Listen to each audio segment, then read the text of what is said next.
This is just a sample of the audiobook. To get the complete audiobook, access the link posted in the first comment. The upcountry of South Carolina was dotted with communal paddocks where cattle were held before being driven to market. One such, owned by local loyalist Hiram Saunders, stretched out to the horizon, its frigid white pasture glistening with frost. Farmers chose these cowpens because a bamboo-like cane flanked the pasture, preventing the grazing beasts from wandering away. But those impenetrable cane brakes now held Morgan's army like a vice.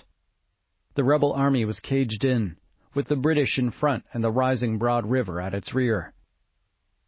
As an exhilarated Tarleton rose upright in his stirrups, he looked out over an unencumbered battleground with no natural obstacles to disrupt his infantry formations or break up his cavalry.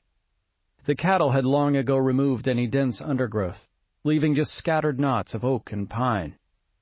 Thomas Young, a 17-year-old fighting with Colonel William Washington, remembered even the lowest branches were well above the heads of the tallest mounted trooper.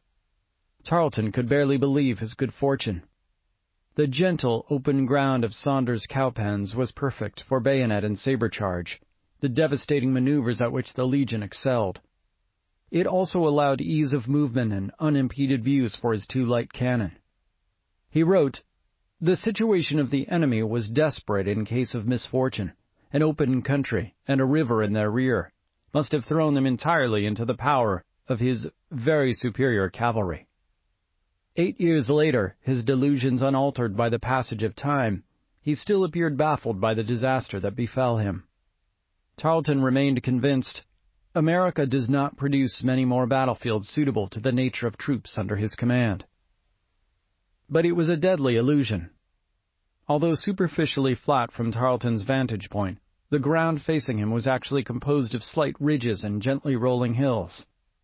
In combination, these stacked up to obscure entire rebel units. The river cane that stopped cows from wandering also prevented Morgan's militia from fleeing.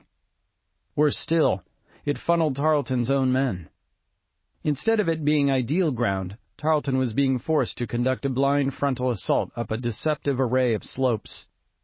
Despite this difficult advance, the British may still have succeeded had the Americans fallen back on their traditional tactic of positioning their force in static lines. But Morgan had skillfully prepared a fluid defense in depth. Ahead of Tarleton stood skirmishing marksmen, militia, and Continental regulars in 3 detached lines. Each was far enough apart to present a separate obstacle, yet close enough to offer physical and psychological support. It was a tactic designed to ensure the Redcoats' momentum and cohesion would be lost through delaying their advance. Tarleton's usual advantages of surprise and shock would be wiped out, minimizing the risk of being overrun or outflanked. Once the British were sapped and disorganized, Morgan could unleash a devastating counterattack. Farthest from the British, obscured between 2 ridges, Maryland and Delaware regulars were positioned not in a straight line, but en echelon. These staggered intervals created open corridors, through which Colonel Andrew Pickens's militia, standing in 2 separate wings 150 yards ahead of them, could retreat.